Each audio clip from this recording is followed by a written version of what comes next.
Okay, think we are good to go. What is going on, guys? It is so good to be back here for Taco Bell Tuesday on this week of our Lord and Savior, the 23rd of June, 2026. What an amazing time to be alive. What an amazing time to be... Well, I was just about to say alive again. Dude, what am I saying? I don't know. I'm just in a good mood. I'm in a good mood, guys. But, yeah, I'm not on Destiny 2 this time. Today we are taking a look back at One Piece TCG. So for all you guys that follow me for that reasons, welcome back to the One Piece content. Also, before we get any further, yes, my thumbnails for specifically Taco Bell Tuesday is AI. I'm probably going to be changing that here in the near future, but just because of the wide breadth of things that I usually do, I wasn't doing them the same. But that's also due to the fact that Monday are my video days, and so usually when I do most of my editing is on Monday, and as such, because I'm editing a whole video and making a thumbnail for that, I don't take the time for this one. I will be in the future taking out my time on Mondays, or maybe Tuesdays before I start the stream, to make the thumbnails there. So I apologize for the AI slop. Hold on a second. Oh yeah, I apologize for the AI slop. I will stop doing that in the future unless you guys don't care. Let me know if you don't care, either in the chat or the comments, for these ones, because the using the chat GPT is easier. But anyways, with that being out of the way, today what we're going to be doing, pretty simple, a lot like the other ones that we have done so far. Move that back up. We're going to be starting off with taking a look at the current meta breakdown for standard private lobbies for the past week, so ranked on the One Piece TCG Sim, We will also be taking a look at a couple deck lists that strike my fancy here, both meta and rogue. And then last but not least, we will be going to the Market Watch, where we will head over to TCG Player and check out the prices of some of the cards that we've addressed previously and some new ones that have popped up to see how affordable the card game is depending on what you want to play. Now, before we go any further, I do want to not pay rent, but, you know, just get in the habit of it. So if you like these kinds of streams or my channel or something in general, drop a like down below so that I know. And while you're down there, you can hit subscribe because it's 100% free and it helps me and my channel out a ton. And then if you hit the bell icon right next to that, give it a little Taco Bell gong.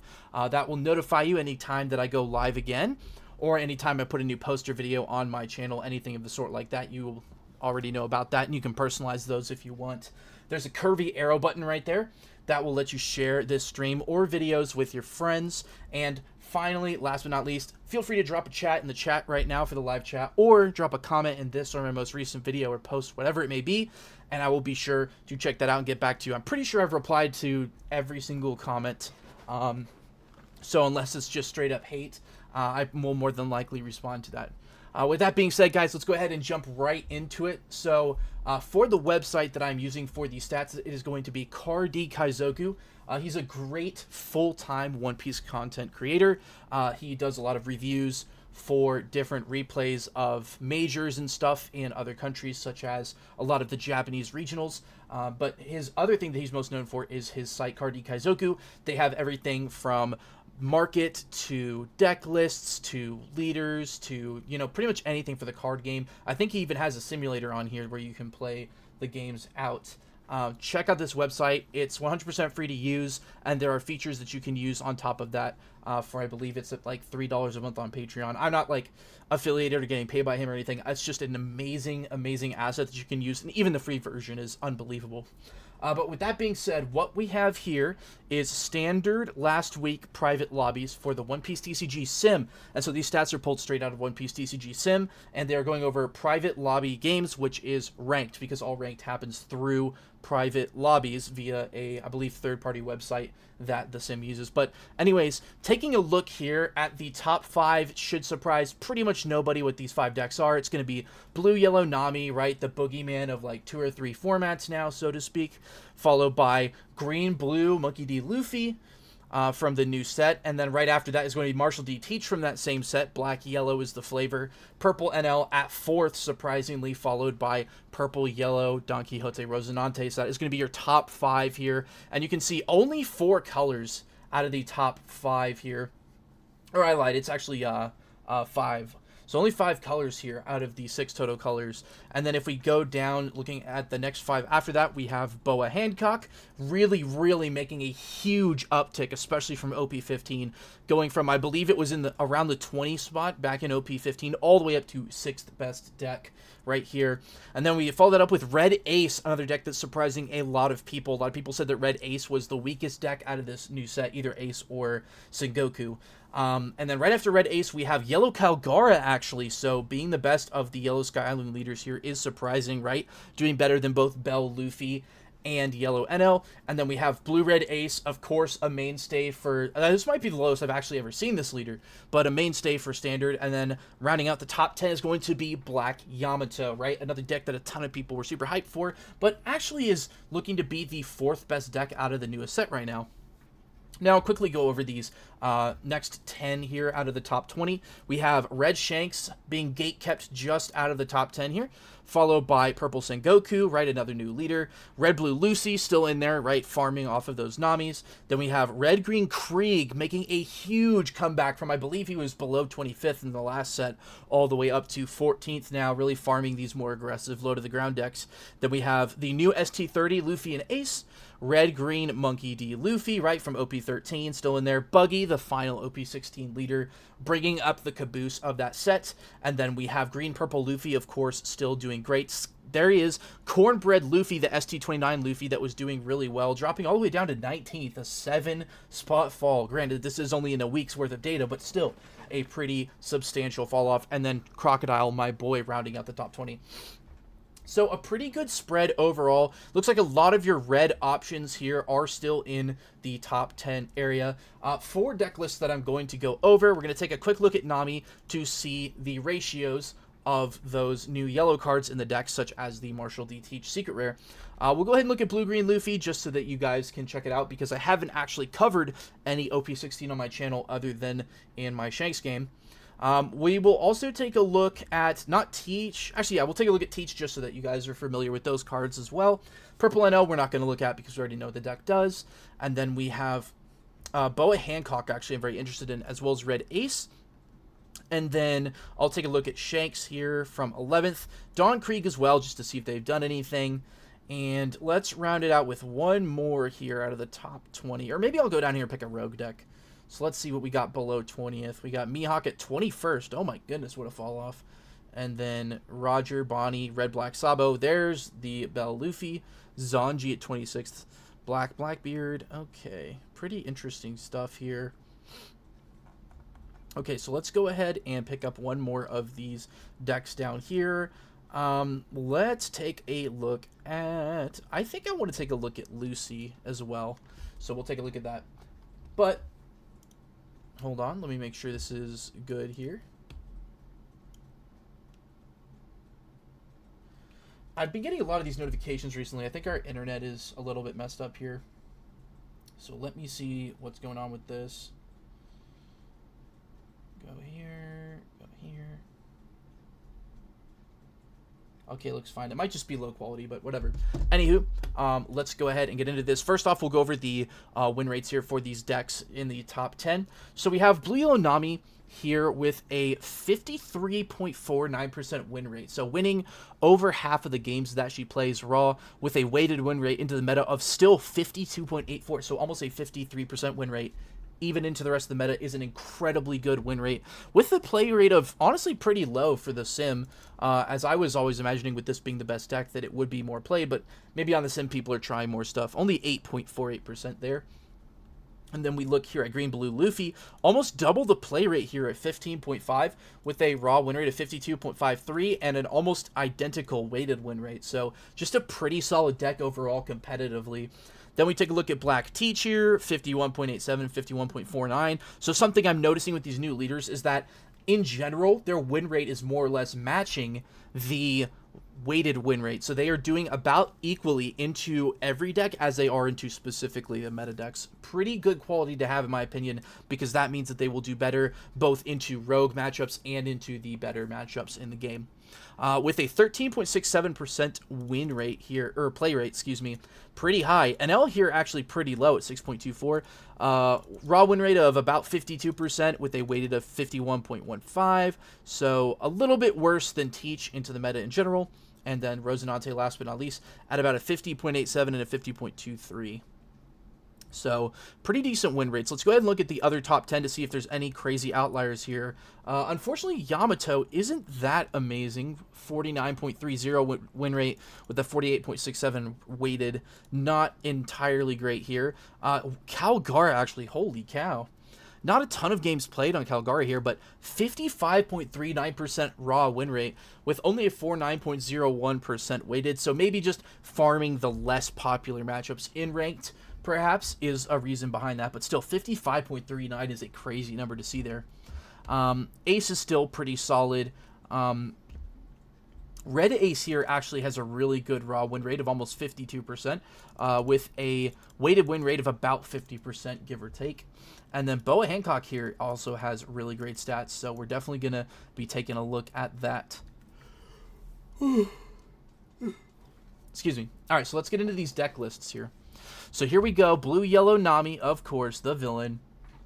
I still am a big fan of this leader because she was bad for so long when she came out. I mean, I played her in 11 when she came out, a little bit in 12, and then again in 13. I even made a build that was meant to contend with Emu with mixed results. So taking a look here, we have the weighted win rate of about 53% with a raw of 53.5. Going first and going second, you have a near identical win rate. So just an overall super consistent deck here. Really interested, though, why the first win rate is 53.51, the second is 53.5, and her actual raw win rate is a little bit lower, but who knows? Okay. So, looking at the matchups here for the current queen of the meta, we have a winning win rate into Green-Blue Luffy being about 60%. Either curve, first slightly better. We have Marshall D. Teach, you get absolutely demolished with a sub 25% win rate going first, so you definitely want to take their curve, but even then, it's a 40-60, you're going to lose that one. Obviously, even into the mirror. You demolish Black Yamato, right? Just being able to help stave off a lot of their aggression with your leader's ability to be a 7K. And then against Yellow Purple Rosinante, looks like you're slightly winning here, just because you can take their going first curve. Going second, you're slightly losing. Or sorry, you want to take their going first curve. So you're slightly losing, but overall 53%. Purple NL, of course, is the other main reason why this deck is so amazing. You just absolutely annihilate NL, especially taking their curve. They're just not winning that pretty much ever.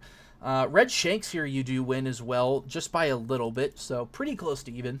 And then, of course, you're losing to any and all blue-red decks. So Ace here and Lucy going to be some absolutely terrible matchups.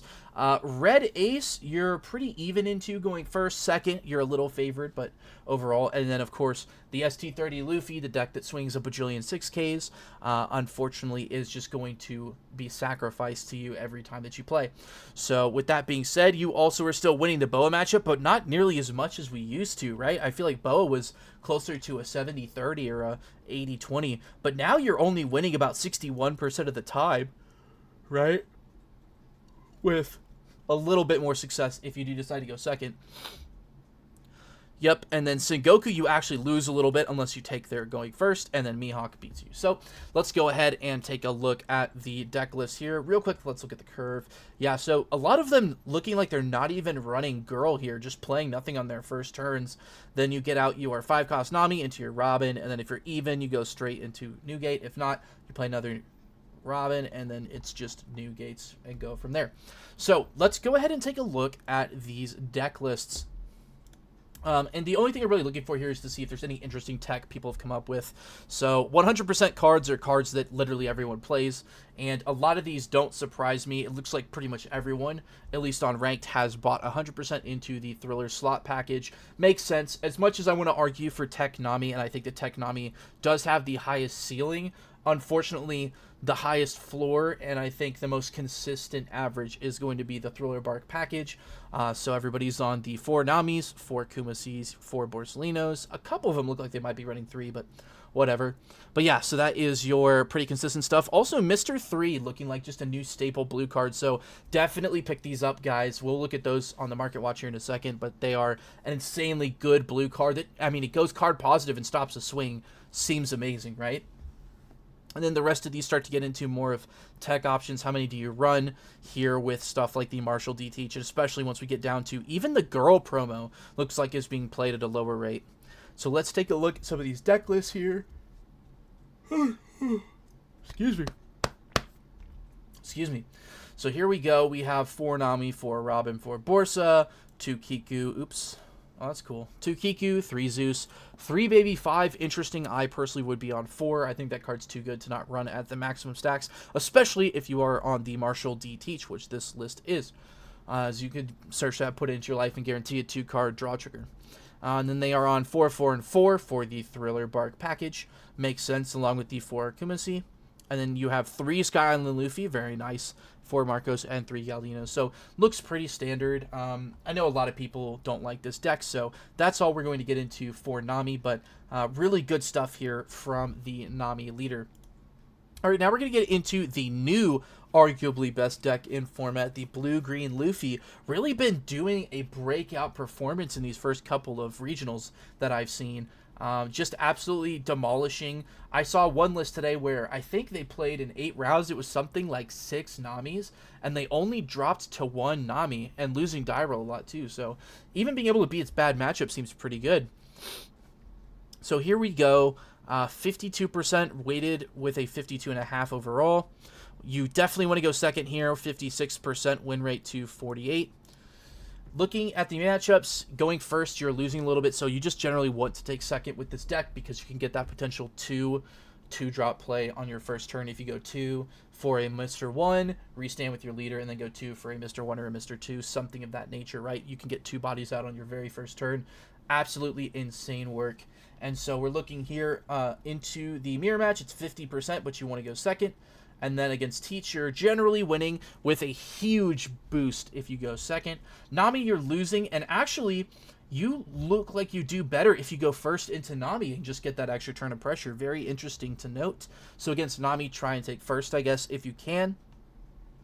Then we have Yamato. You are basically even into Yamato, obviously winning better if you go second.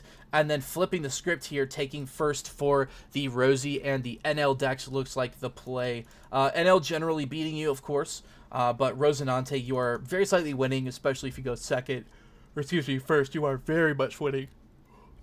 And you actually, despite being an aggro deck, lose pretty hard into Shanks. I think because of, we'll see in the deck list for Shanks, but I think there are some tech cards that make that matchup very doable for Shanks.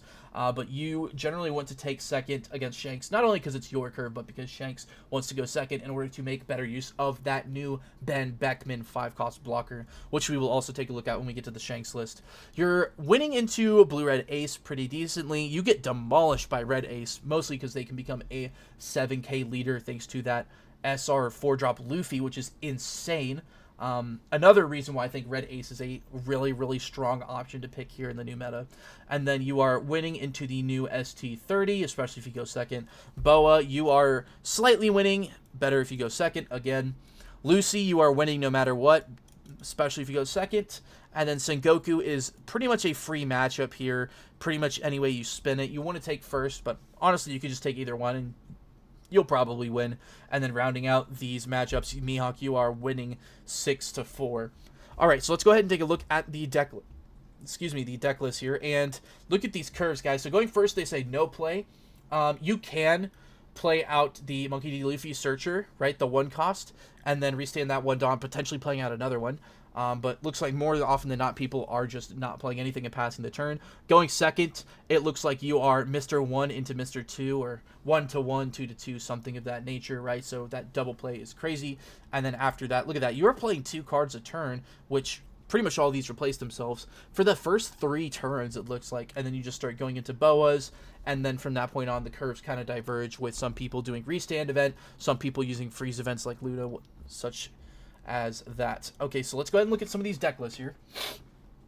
All right, and it looks like this deck's engine is pretty solidly hammered down here. One thing that will be interesting to know is how many of the restand events this deck is running. As I know, at my locals at least, the players that are playing this deck for me, I think one is running only one, and somebody else is running, I think, it's either one as well or maybe two, but we'll see. A really cool tech option that I like here is actually the Brook. So not an impel down character, but this Brook is absolutely insane, right? You can play it down, rest one of your opponent's cards, so you can even stop them from using a potential counter event, and then letting you restand your Boa Hancock, as your Boa Hancock does cost 8 or less. So you can play out your Brook, swing your Boa here, which is unblockable, into your opponent's leader, and then trash the Brook after resting your opponent's card on play to restand your Boa and get another swing in. So just a very strong play there. Let's go ahead and take a look-see down at these deck lists. Looks like some people are also still on Champion Rifle. All right, so we have a couple lists here. This is the Top Cut Events Peoria Regional. He got 5th place at Peoria with this list, and it looks like we are on 2 Luna, 1 DMG, and 1 I Know You're Strong. Pretty interesting. I personally would try to find an extra I Know You're Strong slot, but that's just me. I think 2 and 2 is crazy. And then the 1 DMG is very good as well. And then we are on 1 Brook. Again, not searchable in this deck, so I personally would try to run 2, but you need a lot of weird cards here. Right here is a card that I would consider cutting. 3 Ivankovs, right? Let's go ahead and open this in the deck builder just so it's bigger. All right, let me hide this here. Yeah, so looks like we are on the... Yeah, this is a better layout. So 4 Luffy Searcher, of course. 2 Jinbei 2Ks, very nice, because you do need different names for your restand event here. And then we have 4 Mr. 1s, 4 Mr. 2s, absolutely standard. I totally agree with this. 2 Mr. 3 Galdinos, I also agree with this. And then we have 3 Ivankov 4 costs, right? Just an, insanely strong card.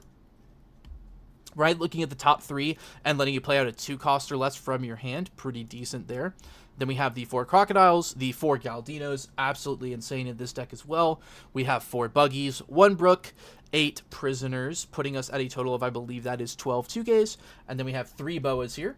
And then for events, we have the 1 DMG, the 1 I Know You're Strong, 3 Let's Go to the Navy Headquarters, and 2 Lunas. So looking at this list, I really like it. It looks like they are all in on our restand event package here. Try to run as many copies as possible. I personally would try something a little more like this, just because it's a little bit more consistent with being able to stay alive and stop those bigger body decks just long enough to get your combo off. And then for consistency in the bodies, I would personally also do something like this right here, just because I think Brook is insane, and you don't really need the search and the play off of Ivankov for the board flood, right? You're already board flooding so well, just thanks to your leader ability to restand 2 Dawn every turn, letting you play out more and more bodies. But very, very strong list overall here. All right, so with that being said, where are we now? Let's go ahead and go to Black Yellow Teach. So my favorite character from the anime by far, Black Yellow Marshall D. Teach, does also similarly play to the old Black Teach. Not in that you're trying to floodgate your opponent, obviously, but you're usually going card neutral or card negative every single turn, and in exchange you're trying to make value off of interacting with your opponent's board, right? And so the old Teach, how they would do that is they would deny your opponent's on-play value, and then over the course of the game kill your characters with effects, or be able to play things like the Blocker Teach to start trading a ton of tempo in the late game. This deck is similar in that your interaction is more so you're redirecting your attacks into your little bodies to stop your opponent from swinging while going card neutral or card negative. Very strong leader overall here, though. For matchups, you're getting absolutely spit on by blue-green Luffy. He just demolishes you. 50% into the mirror match makes sense, but you definitely, I mean, look at this. Yeah, those are some Black Teach levels of numbers here. You definitely want to go second. Take the curve here so you can get to your Zehahaha, your 8-cost Yellow Teach and your 10-cost SR Teach as fast as possible. And second, letting you do that a whole turn earlier. Blue Yellow Nami, you absolutely smack. Good luck winning that. If you are a Nami player, that looks like a terrible matchup. And it makes sense, right? Your blockers are just better than hers. Your curve in general is better, and you just play a much better late game than Nami does. You also lose to Black Yamato, though, so another great reason to play Yamato here. You're losing into Rosie as well. Pretty even if you go second, but yeah, just unfortunately not doing the best into that deck as well. You do, however, cook Purple NL, which is super sick. So if you're sick of these two old decks, play Black Yellow Teach and, have at it. Red Shanks, you generally want to go second here with the 67% win rate. Very nice. And then going first, it's pretty even. Red Blue Ace, you just destroy, especially if you take their curve. Oh my goodness, 82%. Yeah, good luck with that. Red Ace, you're actually even into, but you are getting absolutely annihilated if you go first. So you need to practice your die rolls if you want to play this deck, I think. If you don't have a solid die roll game, this might not be the deck for you. Also, I'm obviously joking for the die rolls thing, but, like, still, this is pretty, you know what I mean? Like, you definitely want to go second. Looks like ST30 here is also pretty even, which is pretty cool. Big win for the new ST. If you go second, you're going to win, though. Makes sense. And then Boa here, you are actually winning somehow. Makes sense. I guess, yeah, if you negate the leader effect later game, you can just kind of clear their board for free, and there's not that much they can do about it, right? And then we have the Lucy here. You are just getting demolished by Lucy, right? If they're bottom decking your on KO characters, it makes sense that you wouldn't do the best into that. And then Sengoku, you also lose to pretty hard. And then Mihawk, you are very slightly winning, but go second. All right, let's look at the deck lists here. See how we are doing. Oh, I think at the blue-green Luffy, I clicked on tournament deck lists. That makes more sense. Okay, cool. All right, so looking at this list, you only have, looks like 5 or 6 cards here that are a 100% auto include in the deck. The rest of these are already falling into the ratios and tech options. I mean, look at all the options. Look, some players are even playing the OP08 kill Nami. That is absolutely crazy, right? Just killing anything with a cost of 5 or less and then drawing a card if you have 3 or less in hand. Pretty relevant considering Teach usually is going card neutral or negative every turn. So you do actually get down to 3 cards pretty regularly. So this would be a great late game bomb to help interact with things like blue, green, Luffy. Keeping on here. Looks like we have a couple other cards that are barely getting teched in. Not a lot of players on Burgess is also very interesting. So let's see what we got here. We have a 55% win rate on this one with 1,007 games played. Going second win rate of almost 60% and a first of not quite 50. Pretty good stats there. Let's go ahead and take a look at these cards.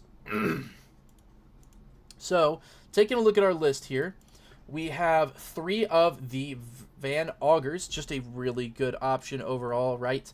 Giving one of your opponent's leader characters minus 3k for the turn, being very, very strong into blue-green Luffy if they're trying to go for a restand event angle on that game. We also have the Doc Q, which is draw a card KO and a character with 1 or less cost. Pretty decent into things like NL, and it can work into blue-green Luffy too if they have a Luffy searcher. We have the Vasco Shot, which I believe freezes a 6 cost or less and draws a card, which is amazing. Or actually, it rests it, so you would be able, even in a board control style of game, to swing into their characters. 4 of the OP09 Jesus Burgess makes a lot of sense, right? This card being able to get buffed up anytime that you're filling up your trash. So, you know, something that Teach is doing a lot is discarding and letting these characters die and then drawing cards. So a lot of filtering, especially with things like full lead, a lot of hand manipulation and trash building up. So Jesus Burgess is just a great card to build you out into the late game, and cannot be KO'd by your opponent's effects is another pretty relevant ability. Next, we have Katarina Devon for a 2k, really, really strong option here, becoming as big as one of your opponent's characters. Then we have 3 San Juan Wolf, some Borsalinos, and Shiryus, and Teaches, makes sense. And then this list here is running the 3 Hancocks, pretty interesting. I personally would be on 2, just because I don't think you really need it. And then the 3 10-cost Teaches, I would probably just do something like this if it was me, just because I think this Teach is insane. But this player was obviously, or this list was obviously doing well with the 3 Boas. And then lastly, we have 4 My Era Begins, 2 Zehahahas, and we have the 4 Full Lead. So pretty consistent and clean list here. I like most of this. Only thing I would consider changing is maybe dropping 1 or 2 of these My Era Beginses for a Burgess to trigger out of life, or potentially even dropping a full of lead and then maybe trying to fit in a Lafitte somewhere. But amazing stuff from the Teach players here. Really, really solid. All right, next we're getting into Blue Yellow Boa, a deck that I did play back in OP14 for quite a bit, and I rather liked it, except for the part where you died to Nami, so I did eventually stop playing it because I hate an auto-lose deck, and this one did pretty much just auto-lose into Nami, as well as the yellow ST29 Luffy. But now taking a look at these matchups and these win rates here, pretty decent stats overall, obviously wanting to go second, right, because of your even curve being so good. We're looking at these matchups here, and Blue-Green Luffy is pretty close to even, all things considered. Obviously, you're doing better if you go second. First is pretty rough, but what you gonna do, huh? Teach is going to absolutely annihilate you, no matter which way you look at it. And then we have Blue Nami, also a rough matchup. But after that, I mean, look at all of this green. Not a single bad matchup through the rest of the meta. So the only issues you're gonna have with Boa, it looks like, are going to be with your top 3 decks here, right? So pretty solid rogue pick here, as I don't think there's going to be a ton of Boa in this meta either. Not saying that it's doing bad, right? I think one just got second in, I believe, China, or is either China or Japan. But if you're trying to play a deck that you're not going to have a ton of mirror matches in, like if you play Blue-Green Luffy or like if you play Blue-Yellow Nami, Boa might just be a really, really solid pick here. Into Yamato, you are winning slightly, especially if you go second, right, and take away their curve. Excuse me. And then we have the Purple Yellow Rosinante. You are actually winning no matter which way you go. You do want to take first, though, it looks like, but either way, pretty consistent win rate. Purple NL, you absolutely annihilate. Makes sense, right? Because you can actually starve the NL while still taking their life aggressively, and then if they try to interact with your board at all, I do not believe that they have anything that trashes, so they have no way of using their removal events to stop you other than resting your characters.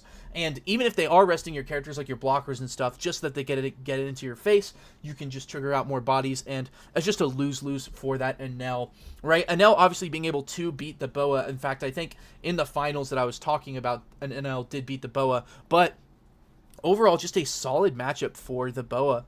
And then, of course, you're going to beat Shanks. It's just an insanely bad matchup. The only way that Shanks has a competition against you is if they manage to resolve a couple Ben Beckmans to trash your bodies. And even then, probably not the greatest, because your big bodies are just going to cook them. And they cannot use their KO Shanks to kill stuff like your Boa, because you will get your leader effect. So, just a great matchup there. You're also absolutely demolishing Red Ace here. It's atrocious. This might even be worse than it was back in OP14. Red Ace, you do beat Red Ace, but not if you go first. If they take second from you, they get their curve, you don't. It's actually a little bit losing for you. And then looking at ST30, this is actually probably the closest out of the rest of these rogue matchups, I think. As if you go first, you will probably lose, but if you go second, you will more than likely win. Into the mirror match, you want to take second, but it's generally pretty even. And then we have the Lucy here. You are destroying Lucy, especially if you take second, which is interesting because Lucy's curve is first. But again, not much to be said about that. I do think that aggressive decks, especially yellow ones, do amazing into these blue-red leaders and strategies. And then you are beating Sengoku. You want to take first, though, and Mihawk, you win pretty much no matter what. So let's go ahead and take a look at some of our sim deck lists right here. And it looks like we have a lot of tech options for this deck, even more so than Black Yellow Teach, right? Only 5 cards being a 100% include in the list. We have a lot of tech options. Some people even running things like Nemule or Kozuki Hiyori. Very, very interesting options. Kozuki Hiyori, I think, is a great sleeper pick card to get a lot of value here in the OP16 format, as a lot of the decks that are good, like NL, remove cards with low power, but this Kozuki Hiyori here actually is fine being KO'd because you get to trash a card and heal one, which in Boa is absolutely phenomenal, right? In fact, a lot of Boas are using this Gecko Moria here at 2 to 4 with 1 or 2 Zoros in the list just to be able to heal off of that Gecko Moria, as Boa's list is primarily triggers, and those triggers will get you so much mileage in this leader by playing out bodies that let you draw a card. With that being said, let's go ahead and look at these lists here. So we have a 77.8% win rate in only 38 games. That's kind of a crazy number that just jumped out. 81.8% out of 50 games is also a crazy... Oh, that's going second. Hold on. So, yeah, I mean, 81.6% win rate is crazy out of 38 games. But we're going to take a look at the 555-game list, as that is a more realistic spread here. 52.4% win rate with a 60% win rate going second. Let's go ahead and open it up. Okie dokie, here we go. And taking a look, we have one Kumasi, so probably some Thriller Bark stuff going on here. Yep, and that's going to be just in case you want to play the Gecko out. I honestly don't even think you need this card, but hey, there you go. If you want to throw one in there, why not, you know? I'm assuming we run the Lilith Searcher to be able to search for triggers. No, it looks like we're not. Okay, so just Hioris then to stack life, probably. Are there no Hioris either? Okay, Grandma Neon. Okay, so we are on the Grandma Neon stuff. I personally, in a build like this, would be running a few Kozuki Hioris. Perhaps in the... What slot would I do it in? Definitely for the Kumasi. And then I would maybe even consider cutting... Where's our other 2Ks? Are we only running... Okay, 4, 8, 9. Interesting. So we're only on 9 2Ks. Yeah, I would definitely try to bump those up. I think running the Boa Sandersonia is very win more and risky, as you can only play this out if you have 2 or less life cards, right? Unlike the other blocker, which I think is a mandatory 4 of in the deck now, Boa Sandersonia. So this card, trigger, if your leader is Kuja, you get to play it, so you always get to play it out. And then if you have 2 or less life, it is a blocker. Absolutely phenomenal effect there. So a great include here, but it looks like this deck list is going all in on the blockers and ability to survive in the late game, as well as the Kuja Pirates and trigger, right? Sandersonia also being a 5k blocker. The basically just they flipped this effect here into the trigger, right? So the Boa Marigold always triggers out, but is only a blocker if you're at 2 or less. Boa Sandersonia only triggers if you're at 2 or less, but is always a blocker. Pretty funny little switch up there. Anywho, getting back into the list, the stuff that does make sense for Gloriosa, right? Set up your life just makes sense with a deck that is running this many triggers. For Ran, for Zoro, trying to capitalize off of the Gecko Moria, being able to play that back out. For Boa Sandersonias, for Borsalinos, 2 blocker Namis to help set up the top of your life so that you can then heal the triggers you want with things like the Zoro or even the Gecko Morias and Teaches on later turns. We also have 4 Marigolds, 2 Kumas. Dropping this down to 2 is interesting. I personally would still run... excuse me. Personally would still run like 3 or 4 of this, because I think just in this deck, right, being able to run things like the Perfume Femur, giving this card unblockable, is a valid and very useful way to close out and win your games. Then we have our 2K package here in Gorgon Sisters and Shaku Yaku. Another reason why I think you probably want closer to 12 2Ks in this deck is, even though you're going to be healing a lot and you kind of want to take hits, you do need defense, because these 2 cards will more than likely be getting put in your life and then played out with things like the Gloriosa and the Teach, right? So because of that, you're not actually going to be able to get a whole lot of those 2Ks into your hand. So you can notice also that they only have 1 Slave Arrow, not a ton of counter in this deck, right? We're running quite a few bricks, so that would be my personal changes, but it is a pretty tight list now, all things considered. All right, now getting into Brick City here, we got 4 Geckos, 4 Teaches, and 4 Hancocks. Pretty interesting ratios here. I don't disagree with the 4 Amorias. I think you need a high number of those in order to effectively trigger out into things like Zoro or Rand or whatever from your trash. 4 Teaches, I think, is maybe a bit much. I would maybe be on 3 and 3 of the Teach and the Hancock personally. But, again, they've obviously been doing pretty well with this, so maybe they figured out something I haven't. 4 Boas, an amazing card, especially in this deck. Then we have 1 Slave Arrow and 1 Femur. So not a ton of Femurs in this deck means you're not going to be having that as a super valid or a super consistent win con, realistically, as you're not running the Lilith Searcher to be able to filter your hand.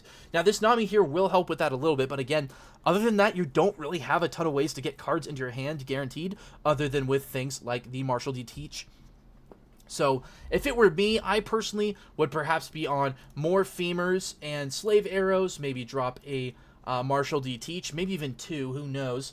The Zoros, I think, are fine at 4 because they are an amazing card. I would maybe consider dropping Hancock down to 3, just because if you need it, you will more than likely find it. And I would actually drop the Namis here as well. I think the Nami is great, but not amazing in this deck. And then last but not least, the Boa Sandersonia blocker here is not that consistent in my opinion. And then for cards to add in, I would maybe consider... Okay, I did not want that all the way out like that. Okay. And then for cards to consider here, I do still think that the 4-cost Brick Boa is an insanely strong option here. this one here. So look at the top 3 of your deck and place them at the top or bottom in any order. Then get arrested onto your 7 Warlords of the Sea leader or character. This card is just really good. Maybe not a 4 of anymore, but I would still at least run it at like 2 to 3. Just because it's such a strong option. And then another thing that I would consider here is maybe cutting a Gloriosa or 2, and then running your Hiyori 2Ks, right? Only having 9 2Ks is not my favorite. I would even drop the Kumasi personally, just because I would not want to play out the Gecko Morias. I don't know, maybe the Kumasi is good, but putting in some Hiyori 2Ks here, maybe like 3 of those, that'll put you at 49 cards, and then you can go up something like the Kuma. And I think this list is a little bit safer, and you will play a lot more games out and be able to win, right? With things like the Perfume Femur, giving your Boa blockers here, or your Kumas, or even your Marshall D. Teaches actually is a 7 Warlords of the Sea character. Unblockable. Absolutely insane. As well as your Boa Hancock 9 costs, obviously.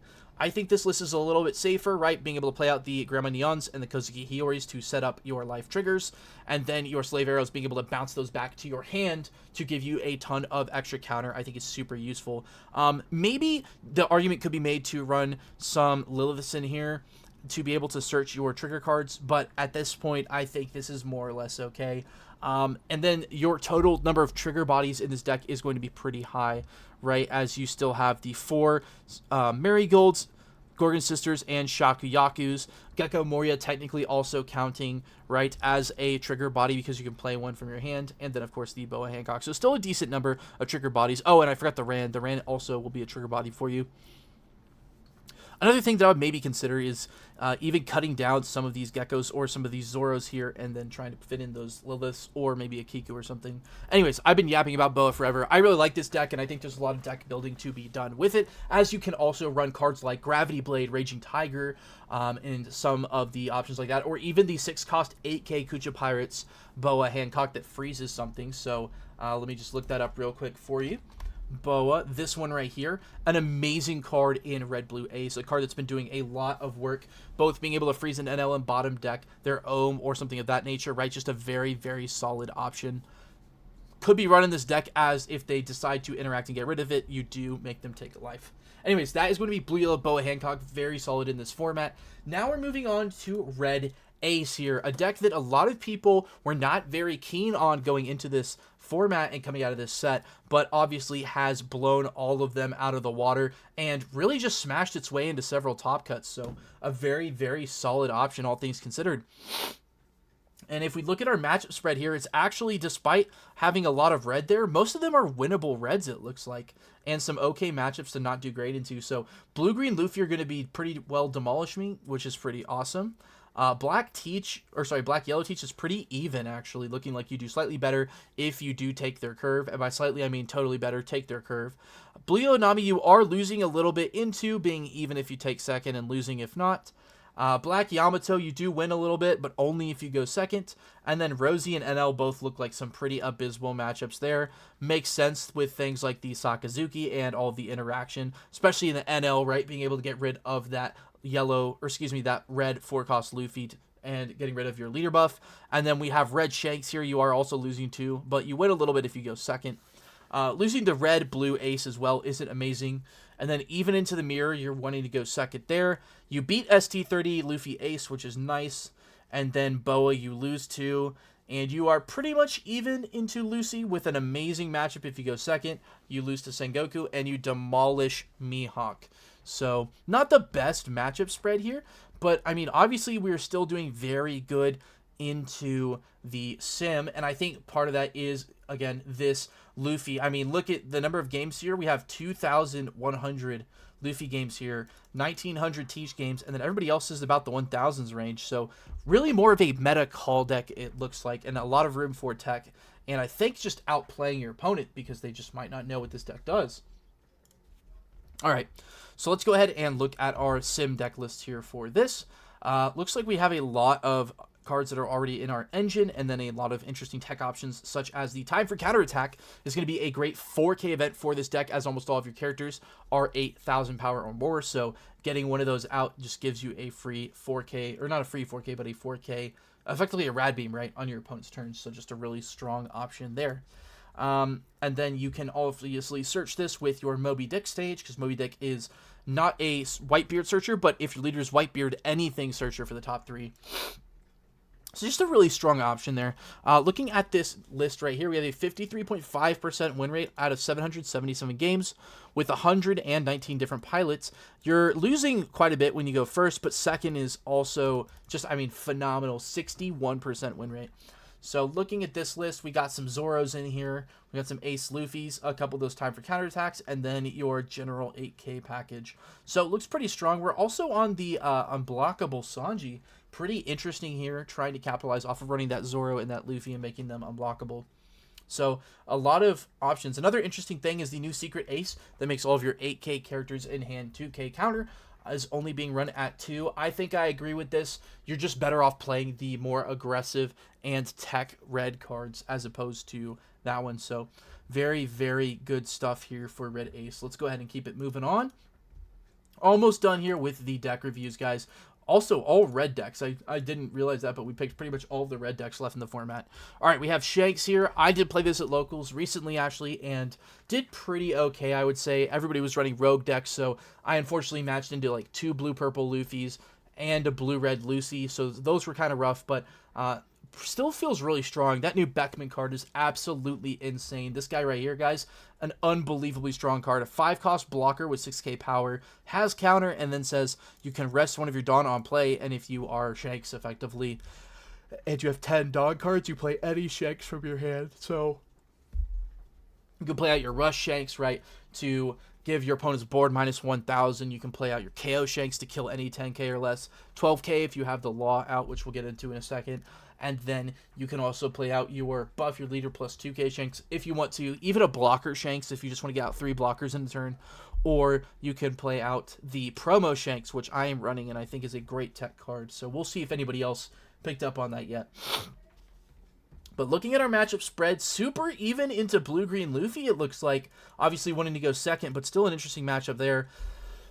And then into Teach, you want to go second as well, or you're probably going to lose. Nami, you're probably going to lose either way, so I guess take first. Yamato, again, takes second. Rosie, unfortunately, you do lose. I found this matchup pretty even, depending on if you win die roll or not. But, again, versus Rosie, I think you are just kind of doomed. Purple NL looks like you're slightly losing, especially if you go first. And then we have the Mirror go second. Red Blue Ace goes second, but you'll lose. Red Ace goes second, or you'll probably lose, but decent overall matchup. ST30, you are just, oh my goodness, you are so dead going first. Boa, oh my word, what is it, 18%? This might be a record for today. Yeah, so you're losing to Boa, so another reason to play Boa. And then Lucy, pretty even, you're going to win if you go second. Sengoku is a great matchup, and then Mihawk is 50-50. Which I think makes sense considering that you can just kind of kill their stuff with your KO Shanks pretty easily. Even if you can't be swinging the Law because they keep resting it or things of that nature, it's still just a very solid card in general to play, especially if you get 2 bodies for it, right? Just super strong to be able to say, hey, your 9-cost Mihawk is toast, and I am getting a 12k body and a 6k body off of it. So let's go ahead and look at some sim deck lists, see if anybody has picked up on the, okay, are there none? Okay, there we go. Just take a second to load. But let's see if anybody's picked up on, yep, here it is. So this is the card that I am actually playing over my 3rd copy of the Rush Shanks. So this is a 10-cost, 12,000 power Shanks with no counter that says on play and when attacking, your opponent cannot activate blocker for the turn on any card. Absolutely insane card. And the fact that you can play this out for only 6 Dawn, guys, and get a blocker while being able to have Dawn to equip to your leaders and stuff, giving all of your characters unblockable effectively, is just so, so good. And the fact that you can keep doing it every turn is insane, meaning your opponent has to deal with it or just kind of die in probably 1 or 2 turns, right? And so looking at the rest of these, yep, you're on your Uta Searchers, your Beckmans, and then it starts to get into different ratios, right? A lot of people still on 4 Rush Shanks. I personally think it's a 2 or a 3 of. It's an okay card, nothing to write home about, as you're really only getting time to play out like 1 or 2 10 costs in a game. Just the nature of how fast this format is.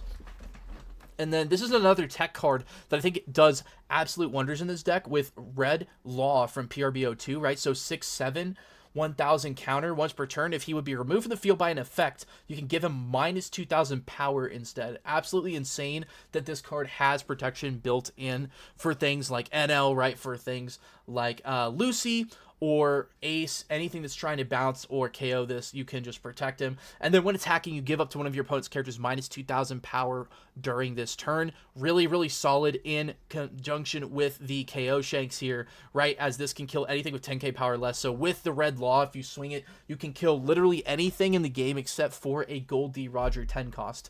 Some people are also on the Roger. I personally don't think you need it, as you could just play the in-engine equivalent in this Shanks for only 6 Dawn, so that's what made sense to me, but I totally understand playing Roger. It's an insane card and a great closer in the situations where it's good. I just think in this deck specifically, the promo Shanks is just more consistent and better. You can find it when you need it off your searchers and things like that.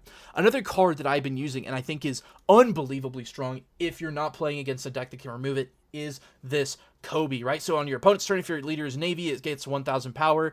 Doesn't matter in this deck, right? Because you are a red hair Pirates for Emperors.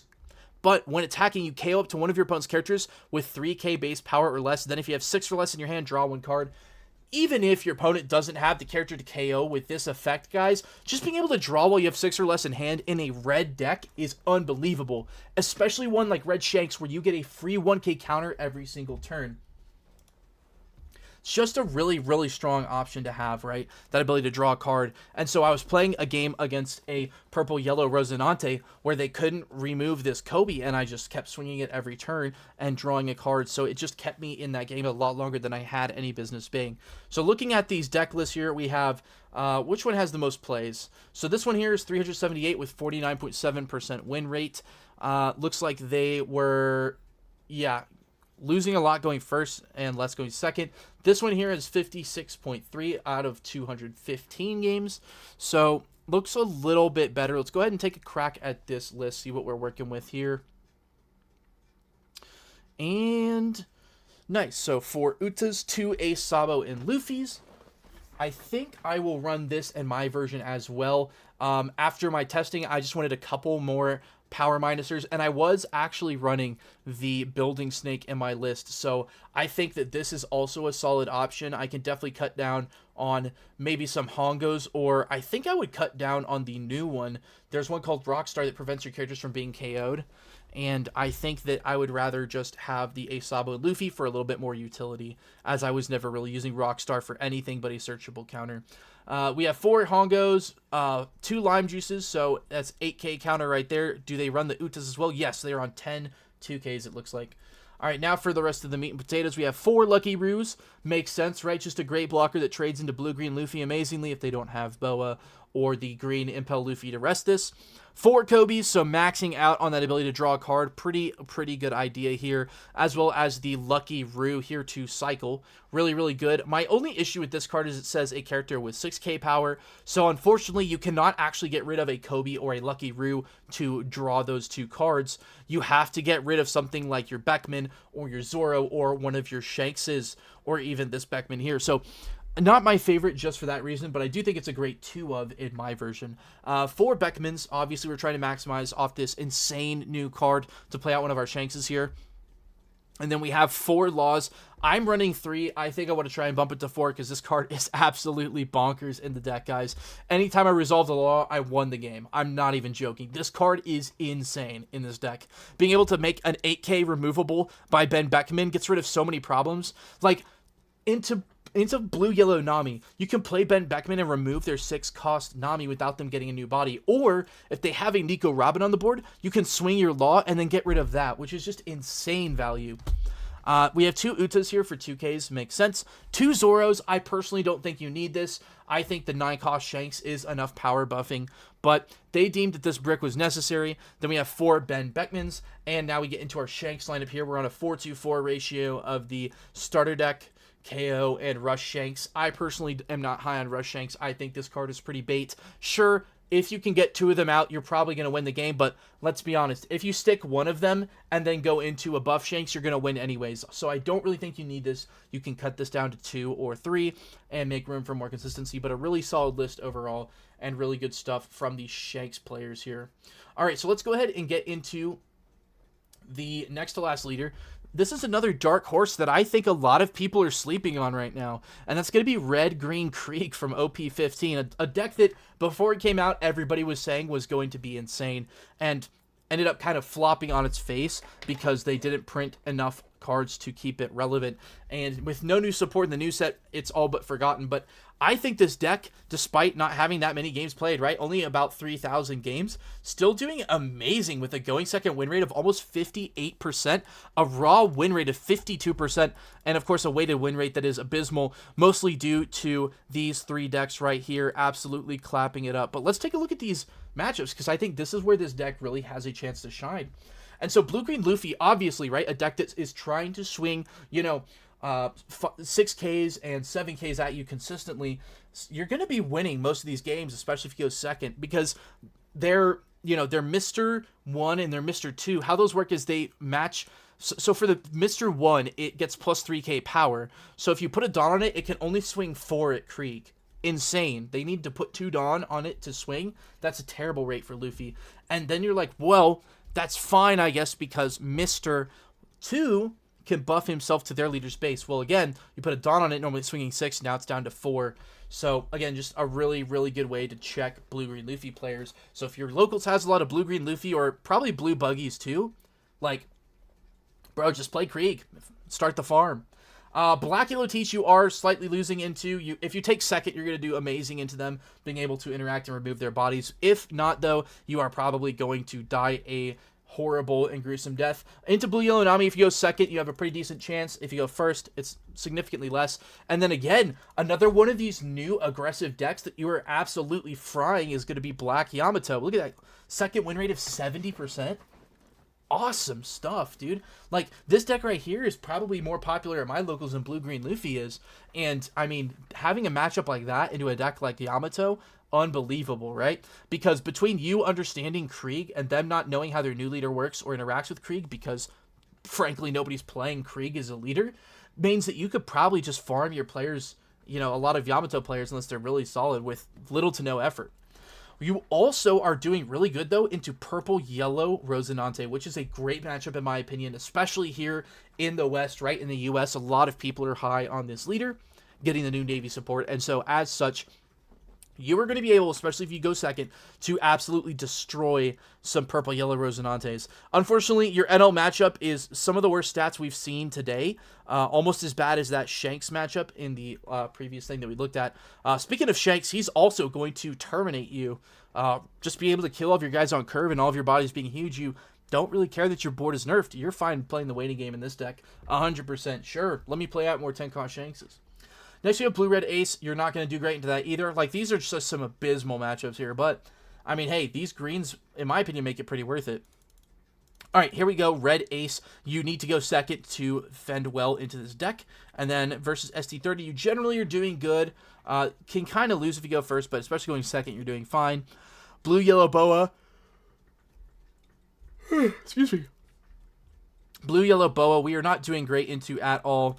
Pretty okay, I guess, all things considered, if you go second. But, yeah, Blue-Yellow Boa, I think the fact that she can punish you so much anytime you decide to take a crack at her face is just what's going to kill you with this one. Next, we have Red-Blue Lucy. You are going to win a ton of the time if you go second. And then if you go first, you might lose. But, yeah, if you go second, you have nothing to worry about versus this leader. Sengoku, you need to go second, but you have a pretty good shot here. Pretty even shot, I'll say. And then you lose into... excuse me again. You lose into the other green deck. Just curious to look back down here. It looks like you have decent matchups into a lot of these rogue decks too. Like Buggy, it looks absolutely abysmal for that deck.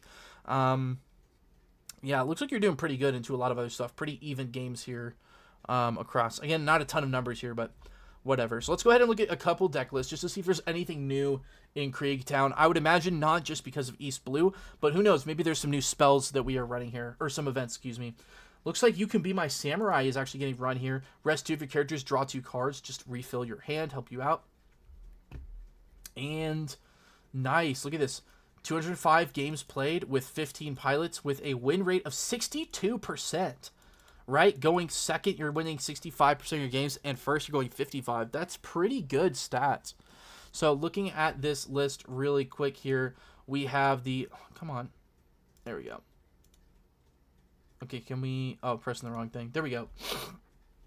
So we got the 2K package of 4 Kobe's paired along with your... Wait, am I reading this right? Is that the only 2K in the deck? Oh, no, Mihawks. Okay. So we have... Yeah, and this is a 2K as well. So we have the 4 Kobe's, the 4 Meow Band Brothers, and then 2 of the Draco Mihawks. And I believe those are the only 2Ks. And then, let me see. Is there a way to check 2Ks? Yeah. So those are your 10 2Ks here. And then you have your Django Searchers, your 2 Lord of the Coasts, an insanely good card, your 4 Arlongs, unbelievably strong card. I play this casual format called 3C2L, and in that format, Arlong is unbelievably good in this deck. We also have the 2 Alvidas and 4 Morgans. I think this is a correct ratio here. Morgan just being a phenomenal blocker. Though... Alvida does have a lot of merits because she can protect herself from any KO. So battle, card effect, you name it, she's protecting herself as long as you have the weenies in hand to pitch. I think that's very good into decks like NL or into decks like Shanks or things that are trying to KO or otherwise win a battle of attrition. Alvida just does a number on your opponent's psyche there. We're also on 2 Zeph, right, to buff your leader to a 7k base. Pretty decent idea. I don't hate that thought. Unfortunately, it is a 7 cost, so... If your opponent sees a I Know You're Strong or a Luna, you're just kind of cooked there. 4 Jin as well to play out your guys. And then we got your 4 Kuros and 4 Kriegs for your top end, as along with your Zeph. Just some really solid options here. And then we are on almost the maximum stun package. No Lunas, surprisingly, but we are on 4 I Know You're Strongs. Makes sense because I think in this deck you do value the counter for your leader a little bit more, as your opponent more than likely won't be playing the attrition battle with your board. They will just try to kill you, right, because their characters won't be doing much into your board anyways. So I respect the 4 I Know You're Strong. You can't run too many bricks in this deck because you do need to have a lot of 1Ks. Then we have 4 Searcher events as well, trying to maximize our efficiency, and the 2 Do Not Defy Me's. So this one is a cost of 8 or less character with 2 or more Dawn cards given. Or sorry, keep it rested. So kind of like I Know You're Strong, but it rests or freezes an even bigger character, which is pretty good into decks like Teach, right? And decks like Nami that are playing out these 8-cost Secret Teaches or these Gecko Morias. And then it also gives one of your Krieg cards plus 4k power. So a 4k counter for your leader or your 8-cost Krieg. Really, really good stuff here from Dawn Krieg. All right. Last deck list, and then we are going to be checking out the market and seeing some cards and what we are looking at to build some of these decks. So, looking at the Red Blue Lucy here, we have a raw win rate of 47% with a weighted win rate of 46. Not great stats here. Going second, you're actually a little bit better. Looks like you're dying to Goofy because he's too fast, but you're beating these 2 yellow late game decks here, right? So your Marshall D. Teach and your blue yellow Namis are getting pretty well farmed. Then your black Yamato here is actually going to be beating you a decent amount, right? Because they have more mid-range bodies that are a little bit bigger, and they just have a more consistent way to keep up that pressure. Rosinante here, you're also going to get fried by because they have ways to protect their stuff from KO, and most of their bodies are also too big for you to just straight up bottom deck. You also are not going to win into NL. You're just going to get absolutely demolished here. Look at this. I mean, 29% win rate is abysmal. You actually are slightly losing into Shanks, especially if the Shanks takes their second curve. So if you go second, you could probably beat the Shanks. You beat your red-blue brother here in Ace, and then into red Ace, you're pretty even, obviously wanting to go second and take their curve. And then ST30 is actually beating you a little bit, right? Just being able to rush you down. You can't really play that War of Attrition if they play a bunch of Aces and Luffy's because their board is just so big. But you do decent going second there. You're losing to Boa, right? Just way too aggressive. Keeping all their value in life is very strong to be able to come back and beat you there. The matchup for your mirror is actually 100% even. Look at that. 336 games, 50%, with a 50% going first and second, 168 games total. That is the ideal. That is like the definition of mirror match. Then we got Purple Sengoku here. You are going to be losing into Sengoku a little bit. If you can take their curve, you have a little bit better of a chance, but still overall Sengoku is going to beat you. And last but not least, Mihawk is going to be demolishing you unless you manage to take second. So let's go ahead and look at our deck list here for Lucy, see if anything new has come up. It doesn't really look like it. Most of these cards were already out and being played. Looks like some people are opting into the Josies, which is interesting. Some people are even going as far as play Edward Newgate, which is interesting to see. But all of these cards are already released, so looks like a pretty simple and solved deck list to me. Here we go, 249 games with 56.6% win rate. Doing great if you go first, a little bit worse if you go second. And yeah, this looks pretty standard. Running a couple Sabo 2Ks just so that you can benefit off of this Bello Betty and not whiff as much. We got some Fire Fists here, 1 Roger, then your 4 of Cavendish, Sabo Searcher event, and we have the Fire Fist Rebecca, Sabo, and then we have the, what's his name? Leo, Rebecca, and then 4 and 4. So pretty solved deck list. I was expecting to see maybe some sort of tech here with the Mr. 3 potentially coming in, being a positive card that just freezes stuff, but I guess makes sense. You just want to maximize your consistency here. So that is going to do it for our meta review and deck list portion. So again, pretty interesting meta to take a look at. So with that being said, let's go to TCG Player here, and we are going to be searching for our One Piece. So let's go ahead and go on over to One Piece and check out the new set. So hopefully these cards have settled down in price a little bit. It's been about two and a half weeks since the set dropped, if I'm not mistaken. And so with that being said, let's go ahead and take a look at some of the things in the set. So, starting us off here, our packs are going to be about $7 a copy MSRP. So, just in case you're getting scalped into buying them for $10, do not do that. Boa SR is looking pretty affordable here at about $2.50, probably $3 after shipping. And then we have Yamatos and Robins. A lot of the rares are super cheap here. Yep. Now, here's one of the big hitters. Marshall D. Teach is going to run you about $40, it looks like, give or take. So, $40 for a new secret rare, that's a lot of money, guys, but also, I mean, the card's kind of cracked. It's 100% generic. You know, it's, I mean, it is what it is. Yamatos are still about $4.50, it looks like, market. So, yeah, it looks like, I mean, with the shipping, you're probably not getting one of these for less than $5. So, unless you can manage to find a couple being sold by the same person, you're probably going to be out about $20 to buy a playset of these. The Mr. 3 Galdinos is, in my opinion, one of the best blue cards that we've seen possibly ever. I mean, you freeze any body 9 costs or less, draw 2 cards, and it's a 4-cost 5k character, and it has 1k counter. Come on, guys, this card is insane. You can play this out on curve if your opponent doesn't have removal. Next turn, swing it for 5, freeze one of their bodies they played, and go up 1 in hand. Absolutely insane work here from this card, and its price shows. So when this card came out, it dropped down to, it looks like $3 for a little bit, which is insane, and then now has spiked up to almost $10 a copy already. So guys, this card is going up. I mean, look at this trend. We are just going up and away. So if you are trying to play blue, either now or sometime in the future, and this is a card that you want to play, like in a more controlled version, please, please, please pick these up now. I'm not trying to tell you what to do with your money, but if you don't want to waste money on this card in the future by paying more, I would definitely consider getting your copies now. Even with the potential of a PRB set in the future, I think it's worth it to pick it up now if you plan on playing blue anytime before winter this year. All right, and taking a look down at the rest of these, Sakazuki's price has cooled off a lot, right, down to about $2.50. So very affordable for this card. I think that's a totally reasonable price to pick this up at. There is potential that it goes down more, but this deck is just so solidly, I mean, this card, excuse me, is just so solidly built that I think it might just be worth it now. Taking a look at our next page here, a lot of these SRs have come down to about $1.50 each. Really, really good stuff. Gold Dawn is only $7, so if you're a Dawn collector, 100%, I think that's a great price point for that. And then moving on down here, looks like we have some of our alternate arts. The Boa Hancock alternate art is $75, guys. With the base card only being $3, I find that kind of insane. Like, for instance, this Buggy is $15 and the base art is like $2. So, yeah, Mr. 2 base, or alt arts actually aren't that expensive compared to Moby Dick. I think this is a better card than the Moby Dick is, so I don't know why the Moby's, you know, $30 over here if this is looking at about $17, $18. So let's go ahead and go high to low real quick. That way we can take a look at all the arts.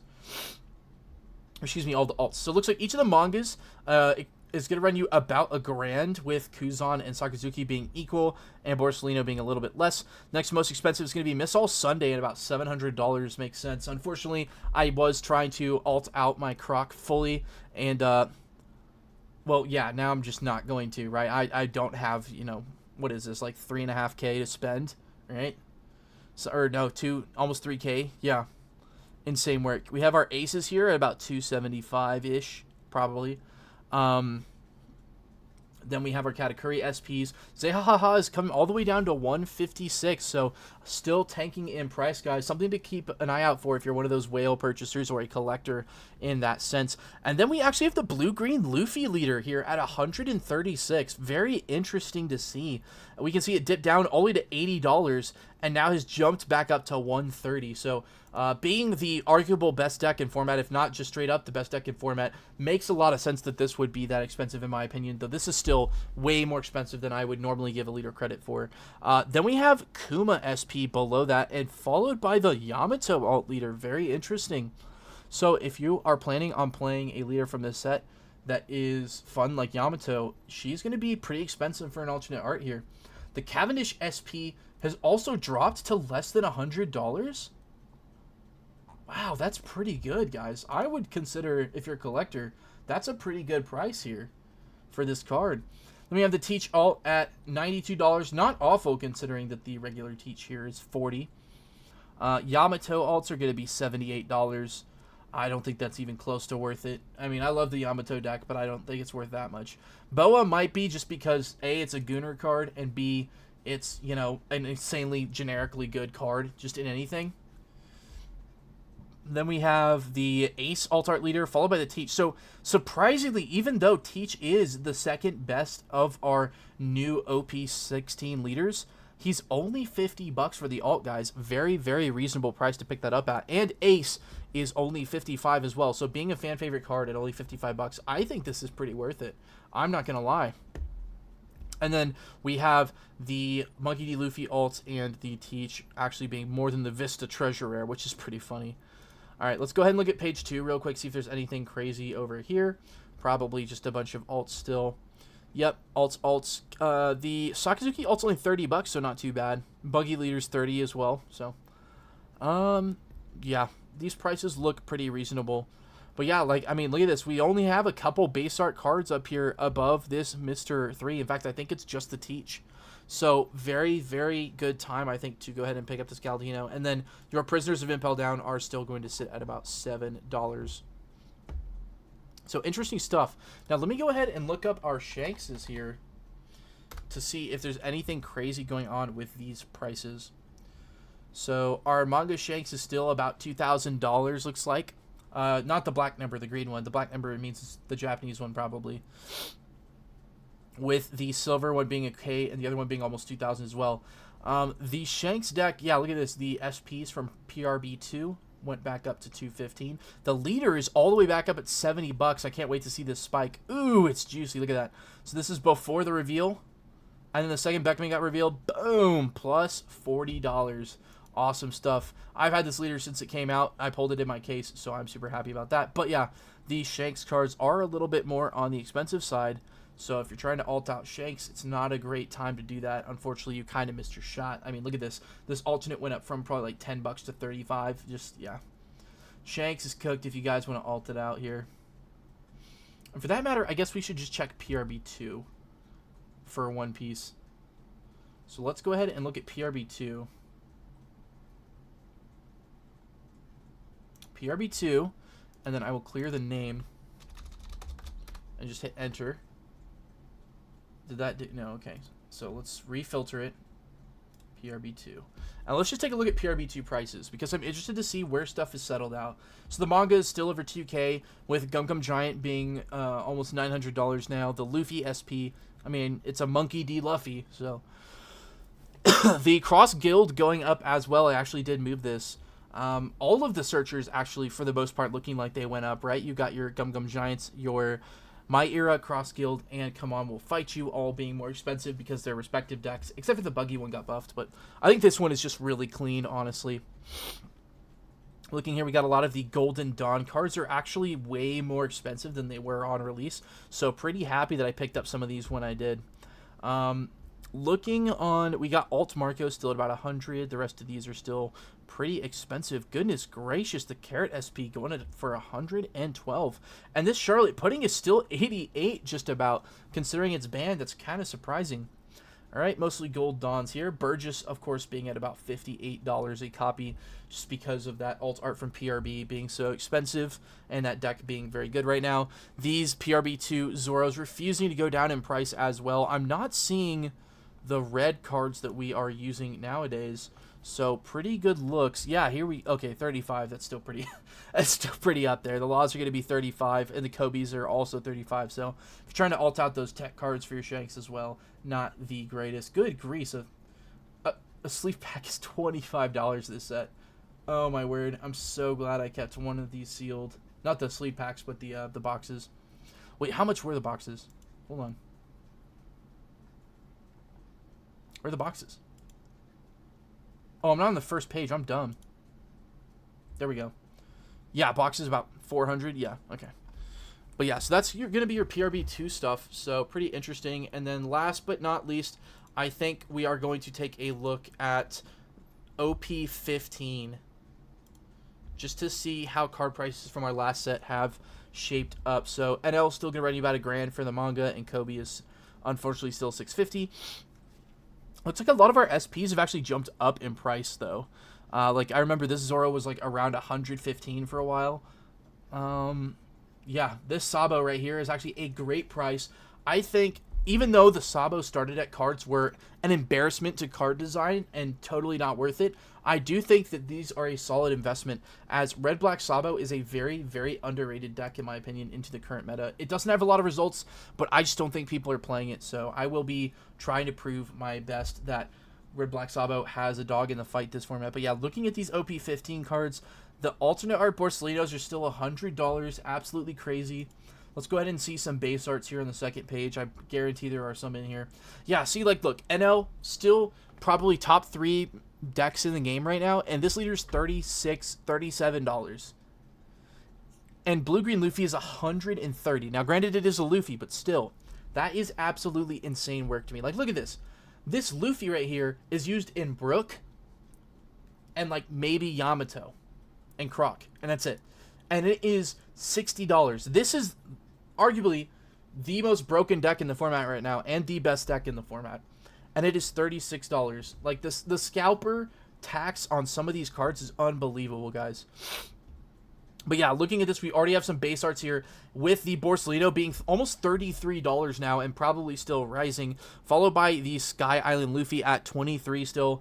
This card has been sitting here for a while, so if you're going to pick them up and you don't want to gamble on PRB having them, this might just be your best option to pick this one up at this point, guys. NL Secret Rare finally going down a little bit as people switch off the deck, but still just as strong of a deck, so I think a great time to pick this up. And this Zoro is still refusing to drop drop below $15. Now, Krieg alternate leader here is only $15, guys. So if you want to try out Krieg, try to farm some of these newer players on these newer decks, I think Krieg is a great option to do it. And for an alternate art leader of $15, I mean, even if you're not building the deck, you might as well pick this up. Like, that is just a great, great price for an alternate art leader. And then moving on to the second page here, just trying to see if we have anything else that's crazy. Not really. Looks like the Ohm alternate arts are down to like $8 a copy. Not too bad. Yeah. So pretty affordable now, I would say, for the most part, other than those choice secret rares. With Mamaragas being, oh my goodness, is this real? $17? Yeah, looks like it's going to run you about $18 if per copy of Mamaragan. So yeah, good luck if you're building purple. Anyways, guys, I think that is going to do it for today's stream. Again, nothing too crazy. I just wanted to get a little bit of One Piece back in for you guys. So thank you so much for watching, if you did. If you watched today's stream, please consider dropping a like down below if you liked it. It would help me out a ton. Hit that subscribe button while you're down there because it's 100% free and helps me and my channel out a lot. And then hit the notification bell right next to that so that you know the next time that I go live or I put another video or post on my channel. And then while you're down there, you can hit the curvy arrow button as well to share this with your friends or loved ones so that they can check out what's going on. And then last but not least, you can leave a chat in the live chat or a comment down below on my most recent post or video, and I will read that and get back to you as soon as I can. But it's been a hoot and a holler today to talk to you guys. Thank you so much for dropping by, and I will see you next time.